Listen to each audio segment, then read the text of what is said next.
Hey guys, welcome to my channel. I am Mehak and you're watching me on the channel Your Helper Mehak. So guys, आज हम करने जा रहे हैं class 11th chemistry unit 7th equilibrium. इसका पहला दो पार्ट है. उसके part a physical and chemical equilibrium and second part is ionic equilibrium. इस वीडियो में हम पार्ट ए को कवर करेंगे. So without wasting much time, let's get started. But before that, please like, share and subscribe to my channel. So let's proceed. Here is the first definition of the name of the chapter is equilibrium. So we must know the meaning of equilibrium. Equilibrium is the state at which the concentration of reactants and products do not change with time. For example, if a reaction is occurring, A plus B से C plus D बन रहा है. अगर जितने products हैं उतने ही हमारे पास reactants, उतने ही प्रोडक्ट्स बन रहे हैं, मतलब उनकी जो फॉर्मेशन है वो इक्वल हो गई है, तो तब हम कहेंगे कि वो जो स्टेट है वो इक्विलिब्रियम स्टेट है. मतलब this reaction is in equilibrium. Next is reversible. यहाँ पे जब इक्विलिब्रियम अटेन हो जाता है तो क्या होता है कि जो रेट ऑफ फॉरवर्ड रिएक्शन है और रेट ऑफ बैकवर्ड रिएक्शन है वो इक्वल हो जाता है. Rate of forward reaction and backward reaction होता क्या है, इसे डिस्कस कर लेते हैं, बिकॉज ये सारे चैप्टर में बहुत ज़्यादा यूज़ किया गया. So forward reaction means reactants हैं हमारे पास ए प्लस बी, उससे सी प्लस डी बन रहे हैं प्रोडक्ट्स, मतलब रिएक्टेंट से प्रोडक्ट फॉर्मेशन हो रही है. अगर बैकवर्ड की बात करें तो मतलब स्टेप उल्टा चल रहा है, मतलब सी प्लस डी से ए प्लस बी बन रहा है, प्रोडक्ट से रिएक्टेंट्स बन रहे हैं. जब forward and backward reaction equal हो जाए, forward equals to backward, then equilibrium attain हो जाता है. So here is it written. अगर ये ऐसा है तो इसमें हम रिवर्सिबल का साइन लगा देते हैं, मतलब द रिएक्शन इज रिवर्सिबल, मतलब किसी भी स्टेप से उसे रिवर्स किया जा सकता है. Next we have the types of equilibrium, physical and chemical equilibrium. Physical equilibrium is related to state, मतलब लिक्विड से वेपर बन रहा है, वेपर से सॉलिड बन रहा है, like this is the equilibrium established between two states. And chemical equilibrium में क्या होता है कि रिएक्शंस के बीच में कंसंट्रेशन है जो प्रोडक्ट्स की या रिएक्टेंट्स की वो चेंज हो रही है, उनके इक्वल हो रही है, वहाँ पे इक्विलिब्रियम जब एस्टैब्लिश होता है तो उसे हम केमिकल इक्विलिब्रियम कहते हैं. इसे हम डिटेल में स्टडी करेंगे. So let's proceed. So here we have the physical equilibrium. यहाँ पे क्या है, जैसे सॉलिड से लिक्विड में कन्वर्जन हो रही है. We can take the example of water and ice. So ice से वाटर बन रहा है और फिर अगर हम वाटर को फ्रीज कर दें तो आइस बन जाएगा. मतलब continuously if temperature is constant like 0 degree temperature में, half is ice and half is water, their concentration is equal. It means that it is in physical equilibrium with each other. Liquid and ice, similarly like that. Liquid and solid you can write here, and gas and solid, right? Next is when solids dissolved in liquids, like sugar है, sugar water बनाते हैं हम, sugar को हम water में add कर देते हैं, right? So we get the sugar solution. Sugar solution हमें मिल जाता है, राइट? सो शुगर यहाँ पे क्या है, सोल्यूट है, वाटर यहाँ पे क्या है, सॉल्वेंट है, और सोल्यूशन हमारे पास ऑब्टेन हो रहा है शुगर सोल्यूशन. अगर जब हम सॉल्वेंट में सोल्यूट को ऐड करते हैं तो उससे सोल्यूशन बनता है, तो उस प्रोसेस को हम कहते हैं डेसोल्यूशन.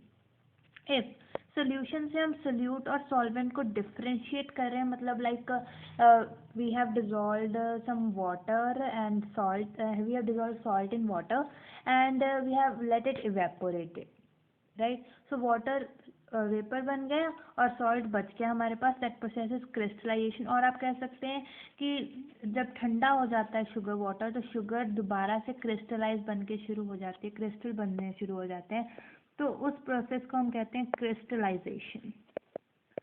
Here two processes are being discussed, dissolution and crystallization. I hope these are clear to you. Now let's move on to the types of solutions.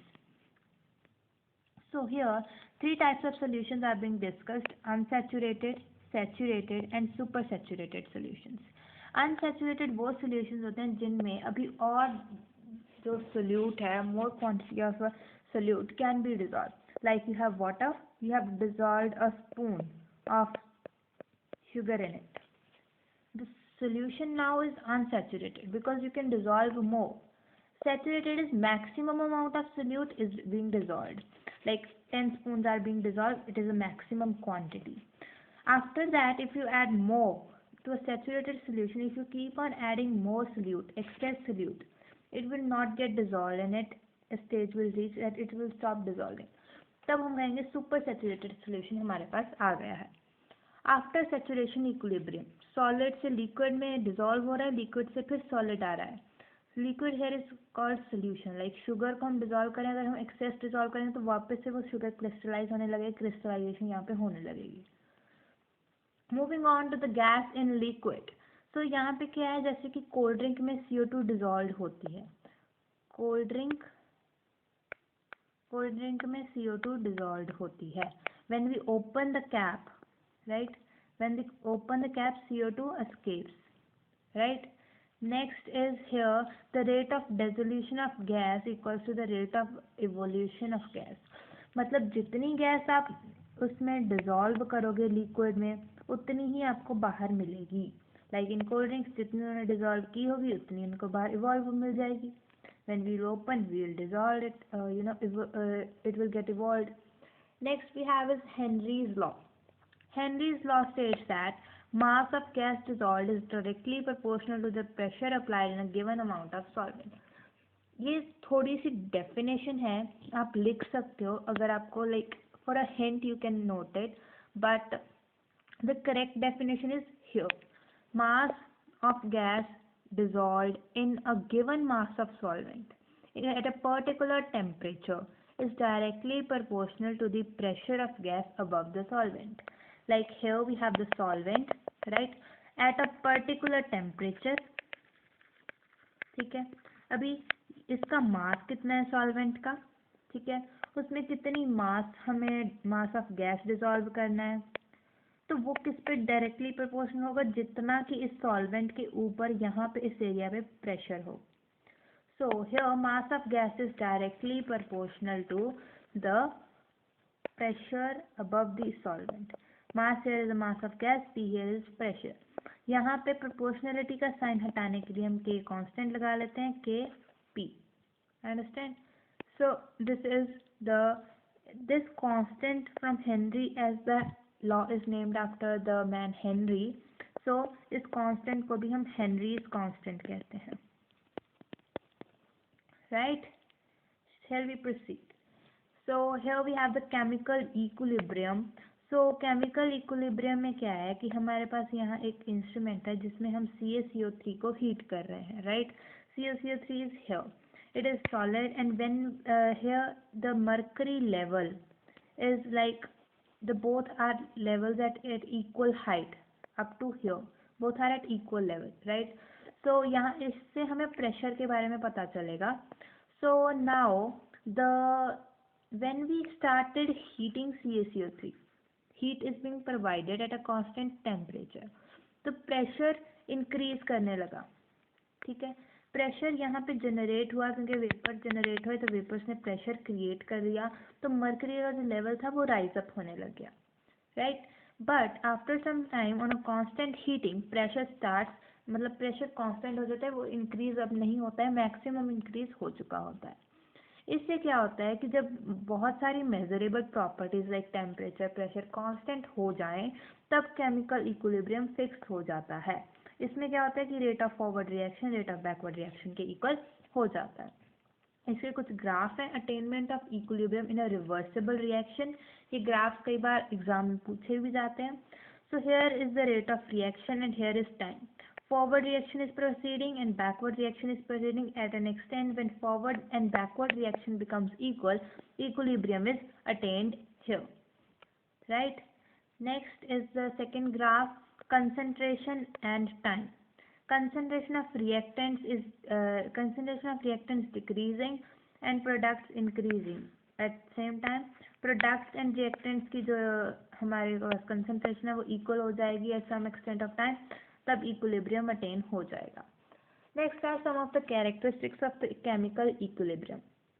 First characteristics is dynamic in nature. As we have studied dynamics in physics, like hydrodynamics and dynamic motion. So dynamic here means dynamic in physics means in motion, continuously moving. In physics, in chemistry, it means the same, but say is some different, right? इसमें क्या होता है कि जब equilibrium attain हो जाता है तो दोनों जो फॉरवर्ड और बैकवर्ड रिएक्शंस हैं वो सेम एक्सटेंट पर कंटिन्यू होती रहती हैं. लाइक कुछ रिएक्टेंट्स थे वो प्रोडक्ट्स बन गए, फिर प्रोडक्ट्स रिएक्टेंट बन के फिर रिएक्टेंट्स बना देंगे, फिर रिएक्टेंट फिर प्रोडक्ट्स बना देंगे. मतलब कंटिन्यूसली जो पुराने बॉन्ड होते हैं वो टूट जाते हैं, उनमें से कुछ नए बॉन्ड बन जाते हैं, नए फिर पुराने हो जाते हैं, ये भी टूट जाते हैं, इनसे और नए बॉन्ड बन जाते हैं. This is considered to be dynamic in nature. मतलब अब जो ऑब्जर्वेबल प्रॉपर्टीज हैं वो कांस्टेंट हो जाती हैं, हमें ऐसा लगता है कि फिक्स हो गया, अब कुछ चेंज नहीं हो रहा. बट इनसाइड जो बॉन्ड्स हैं वो टूट रहे होते हैं, नए बन रहे होते हैं, and the cycle keeps on continuing. Reactant से प्रोडक्ट एंड प्रोडक्ट से रिएक्टेंट बनते ही रहते हैं. It is a continuous process in equilibrium. Next characteristics properties after equilibrium become constant. मतलब मेजरेबल प्रॉपर्टीज जो होती हैं हमारे पास, ऑब्जर्वेबल प्रॉपर्टीज लाइक है ना टेम्परेचर, प्रेशर. इक्विलिब्रियम की कंडीशन ही यही है कि जब मेजरेबल प्रॉपर्टीज कांस्टेंट हो जाएंगी तब इक्विलिब्रियम भी अटेन हो जाएगा. यहाँ हम कह सकते हैं कि इक्विलिब्रियम अटेन होने पर जो बाकी प्रॉपर्टीज हैं वो कांस्टेंट हो जाती हैं. Next is equilibrium can be attained only in a closed system. Now what is a closed system? It is like we have a cup of coffee and we have covered it with something. Here is our system. It is covered from the upper end, right?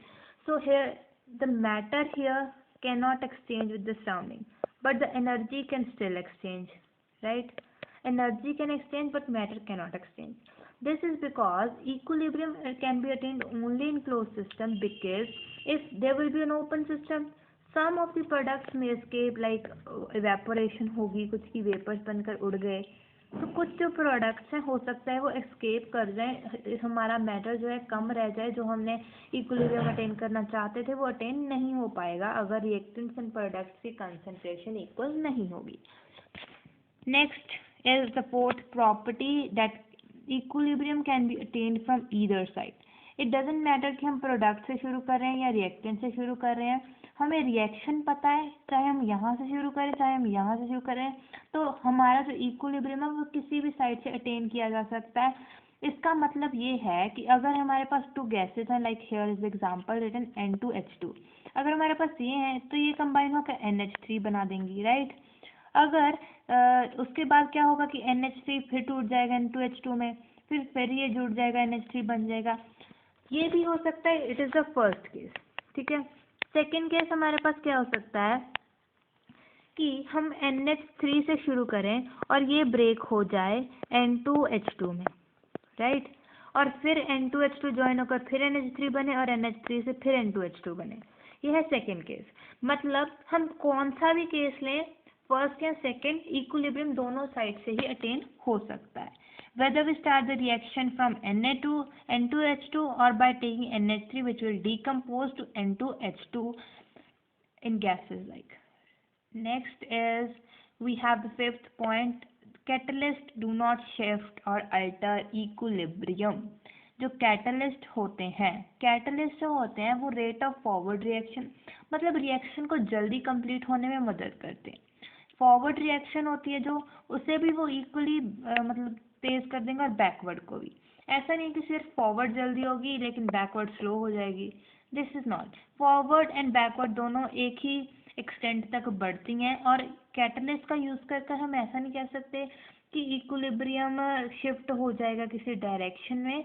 नहीं, इसमें सिर्फ इतना होता है कि equilibrium जल्दी attain हो जाएगा क्योंकि रिएक्शंस फास्ट हो रही हैं, रिएक्टेंट प्रोडक्ट्स की जो कंसंट्रेशन है वो जल्दी इक्वल हो जाएगी. Next we have the law of mass action.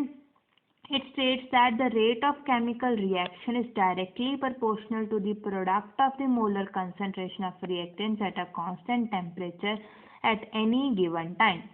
So here it states the molar concentration, right? So molar concentration क्या होता है? Number of moles per liter. Number of moles per litre. So इसे हम denote करने के लिए like we have zinc. Zinc की concentration क्या है? जिंक की कंसंट्रेशन Zn को हम ऐसे लिख देंगे, it refers to the concentration of zinc. In any reactions it is used. So law of mass action हमें क्या बताता है कि rate of chemical reaction, rate of chemical reaction is directly proportional to product of molar concentration of reactants at constant temperature at any given time. Here it is. अगर A, let me explain it. So let us take an example that A plus B से हमारे पास कुछ products बन रहे हैं, हमारे पास यहाँ पे A and B are reactants. So इनकी molar concentration क्या होगी? A, B, right? अभी according to the law of mass action, the rate of chemical reaction is directly proportional to the the product of molar concentration of reactants. अभी reactants हमारे पास क्या थे? A plus C. इनकी molar concentration ये रही, ठीक है। इन दोनों के product किसके directly proportional है? Rate of chemical reaction. So rate of chemical reaction, उसके बाद यहाँ पे K constant आ जाएगा, with as here it is written. K here is the rate constant, small k it is. Here it is called rate constant. Agar we need to define the rate constant at a given temperature, it may be defined as the rate of reaction when the concentration of each of the reactants is unity. If the concentration of A and B is unity, मतलब 1 है, तो जो rate of reaction है वो K के equal हो जाएगा, मतलब rate of reaction rate constant के equal हो जाएगा.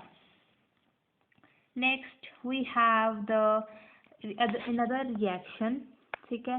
इसमें क्या हो रहा है कि A और B कुछ रिएक्टेंट्स हैं जो मिलके प्रोडक्ट्स फॉर्म कर रहे हैं।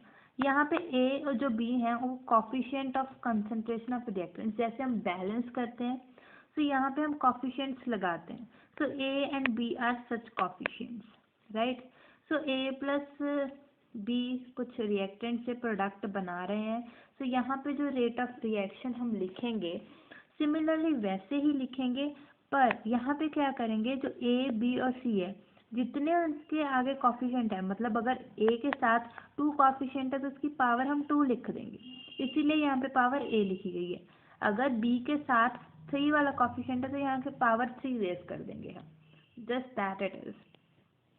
Next is the law of chemical equilibrium. It is very important. It is a kind of definition which you can use to derive the formula for equilibrium constant. So let's proceed.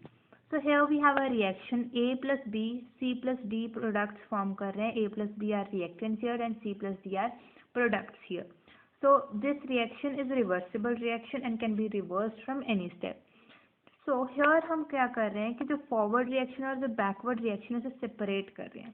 मतलब A plus B से C plus D बनेगा तो ये forward reaction है, अगर C plus D से A plus B बनेगा तो ये बैकवर्ड रिएक्शन है। उन दोनों रिएक्शंस को हमने सेपरेट कर लिया। आगे क्या किया, यहाँ पे हमने रेट ऑफ फॉरवर्ड रिएक्शन निकाल लिया। तो यहाँ पे हमारे पास जो कांस्टेंट होता था, हमें दोनों को आइडेंटिफाई करने के लिए KF और KB का यूज़ किया। यहाँ पे रिएक्टेंट्स कौन से हैं? A इंटू B, इनकी मोलर कंसंट्रेशन की प्रोडक्ट्स हो जाएगी। यहाँ पे रेट ऑफ बैकवर्ड रिएक्शन, यहाँ पे हमारे पास जो रिएक्टेंट्स हैं वो C प्लस D है, इसीलिए C इंटू D की मोलर कंसंट्रेशन हमने लिया है और यहाँ पे KB यूज़ किया है just to differentiate between both. Now at equilibrium, like I have earlier said, जब इक्विलिब्रियम हमारे पास अटेन हो जाता है तो rate of forward reaction rate of backward reaction के इक्वल हो जाती है। सो यहाँ पे से हम ये दोनों जो हमारे पास इक्वेशंस बनी है ना इक्वल पुट कर सकते हैं। So here we have did that. Now K B को हम अगर इधर लेके आएंगे तो it will get divided upon K F upon K B बन जाएगा यहाँ पे, और molar concentration of A and molar concentration of B के प्रोडक्ट को हम नीचे लेकर आएंगे तो ये ऐसा बन जाएगा। Now this value is also constant and this value is also constant. So both the constants make a new constant capital K, जिसे हम कहते हैं equilibrium constant. So next slide देखते हैं अभी हम। This is known as, this K is known as the equilibrium constant. So this equilibrium constant is equals to to define the equilibrium constant, we can say that it is the ratio of product of concentration of products to the product of concentration of reactants. और similarly अगर हमें Kc निकालना है, मतलब equilibrium constant of concentration, तो यहाँ पे हम क्या करेंगे, जो इनकी कॉफिशिएंट्स होंगे उनका उसकी पावर बना देंगे जैसे हमने पीछे किया है. Next we have example here. अगर हमें यहाँ पे equilibrium constant of concentration find out करना है, यहाँ पे हमें एक रिएक्शन दी गई है, हाइड्रोजन और आयोडीन से 2HI बन रहा है.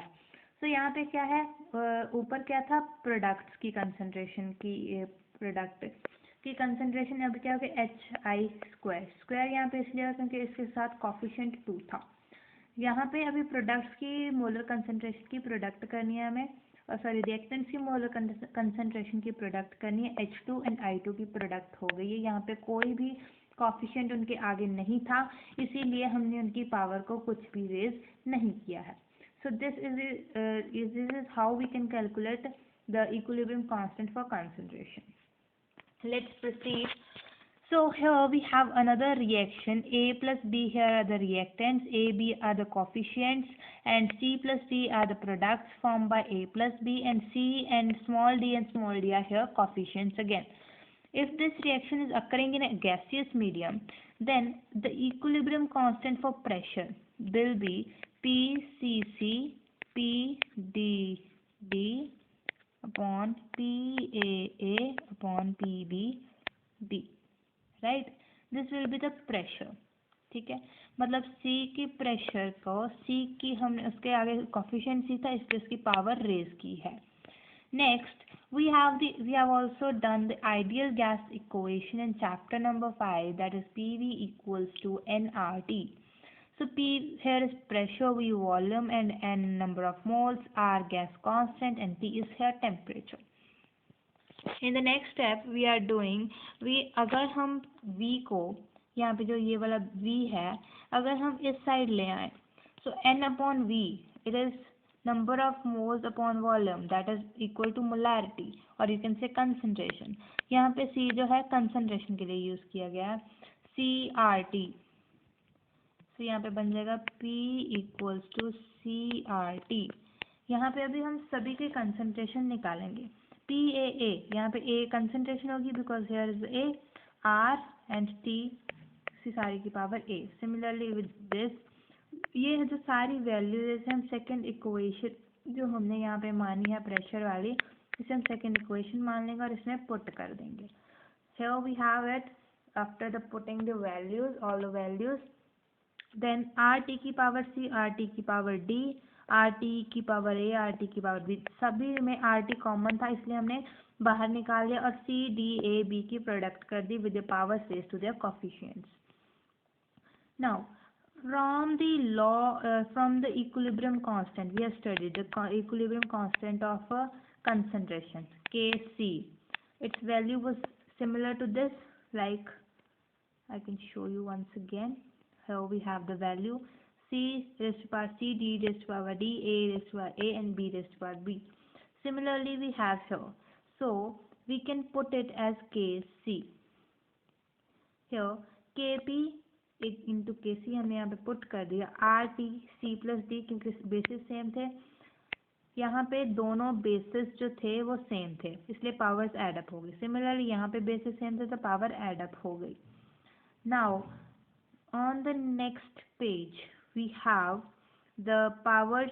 यहाँ पे सिमिलर बेसिस थे, इट वाज इन डिवीजन, सो ये पावर्स थी जो ऊपर जाकर मल्टीप्लाई होगी, ये बन गया माइनस हो गई sorry, C plus D minus A minus B. यहाँ पे हम इसे कह सकते हैं कि ये जो पूरी पावर है इसे हम डेल्टा एन लिख सकते हैं, change in number of moles और gaseous molecules you can say. So here we have the relation Kp equals to KCR delta N. Next we have the so इसे हम कहते हैं relation between Kp and Kc. Moving on to the units of equilibrium constant. K के क्या units हो सकते हैं? For every reactions units will be different. For every reaction units are different, always different. So here we have the reaction, for example H2 see I2 plus I2 इससे बन रहा है 2HI. Similarly we put the values here. So here molar concentration की जो हमारे पास यहाँ पर कह सकते हैं कंसंट्रेशन की जो हमारे पास यूनिट्स होते हैं वो मोल पर लीटर होते हैं और यहाँ पे मोल पर लीटर स्क्वायर हो जाएगा, लाइक आई शो यू. सो यहाँ पे हमारे पास रिएक्शन क्या थी, H2 प्लस I2 2HI, यहाँ पे रिवर्सिबिलिटी का साइन था 2HI, ठीक है.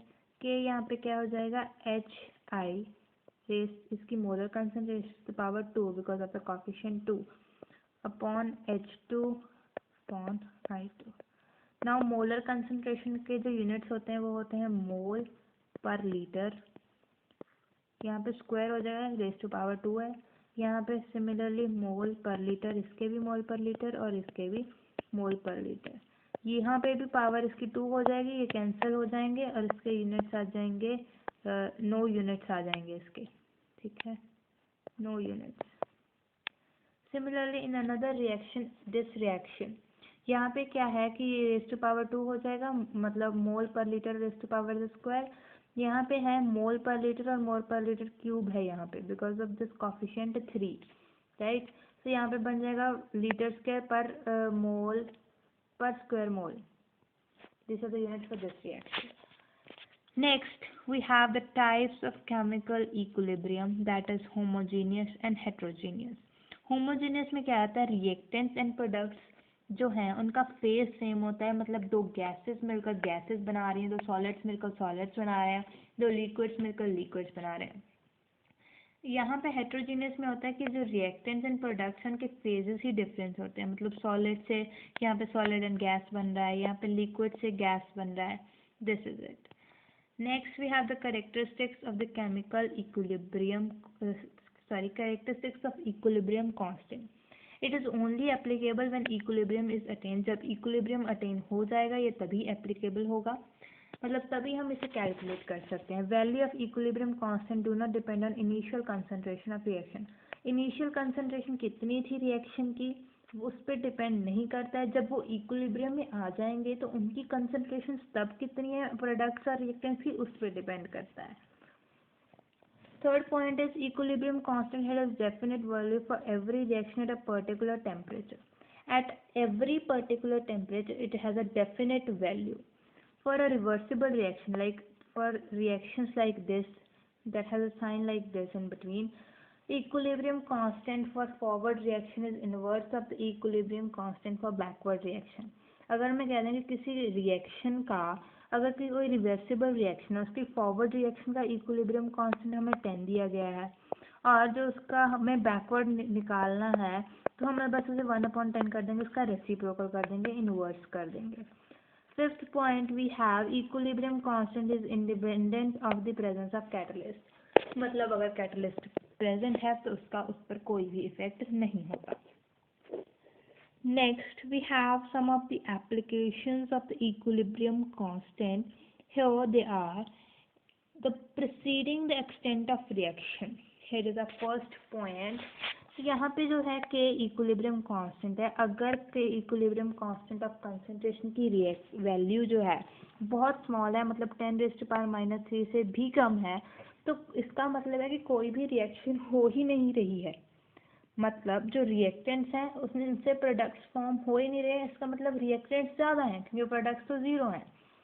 Next, if the value is very large, if it is more from 10⁻³ मतलब जो रिएक्शन है वो कंप्लीट हो गई है और जो प्रोडक्ट्स हैं वो रिएक्टेंट से ज़्यादा हैं. If the value of Kc ranges from 10⁻³ to 10⁻³, अगर इसके बीच में है तो इसका मतलब जो both the reactants and products are present in equal concentrations, मतलब दोनों की कंसंट्रेशन बराबर है. Next is the predicting the direction of reaction. हमें अगर डायरेक्शन पता करनी हो कि किस डायरेक्शन में हो रहे हैं तो here it is reaction quotient which is defined as Q, जिसे हम क्यू से डिनोट करते हैं. It is the ratio of product of concentration of products to that of reactants at any stage. Similar to that here is it C की molar concentration है raise to power C, D की molar concentration to D की power D। मतलब जो products की molar concentration है उनका product और जो रिएक्टेंट्स की मोलर कंसंट्रेशन है उनका प्रोडक्ट करके डिवाइड करना है, तो हमें QC की वैल्यू मिल जाएगी, दैट इज रिएक्शन कोशेंट। अगर QC की वैल्यू KC के बराबर है तो मतलब इक्विलिब्रियम है वहाँ पे।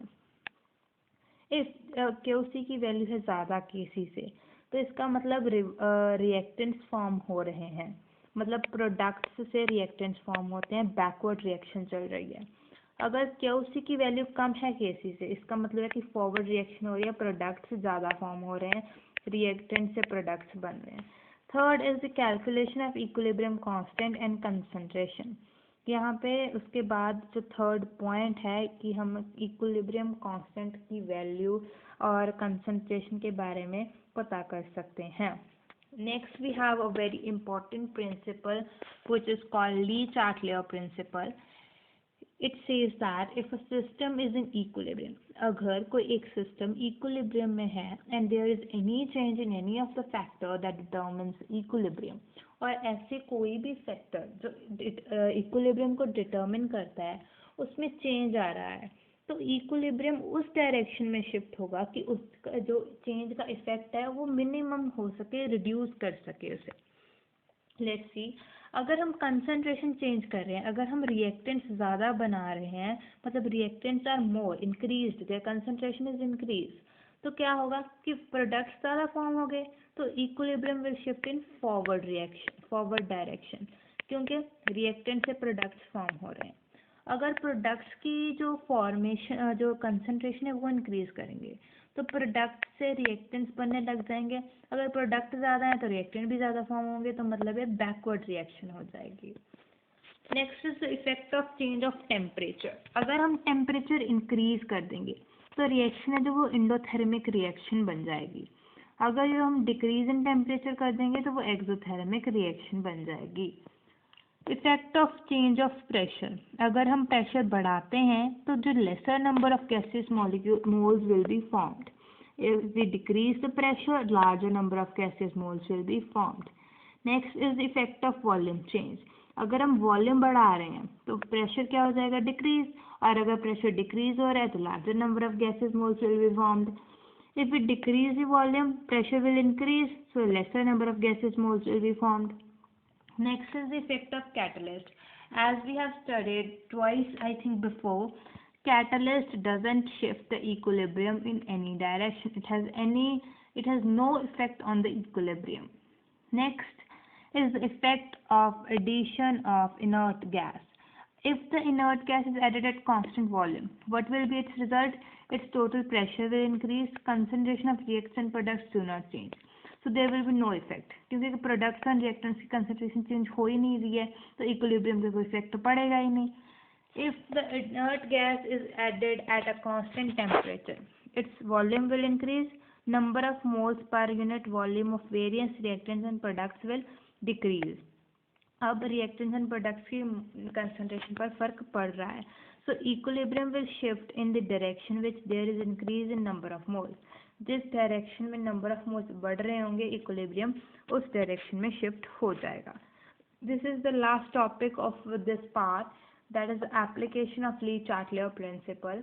These are simply just you have to learn it because there are no uses of these principles in this class, but you will definitely need it in class +2. It is the dissolution of ammonium chloride in water. Ammonium chloride को अगर हम water में add करते हैं उसकी dissolution, sodium hydroxide की water में dissolution, और किसी गैस की सॉल्युबिलिटी लिक्विड में। So it was all about this part. I hope you understand this part completely. If you do, please like, share, comment and do subscribe to my channel and hit on that like button. Please support me. I need your support. Thank you so much for watching.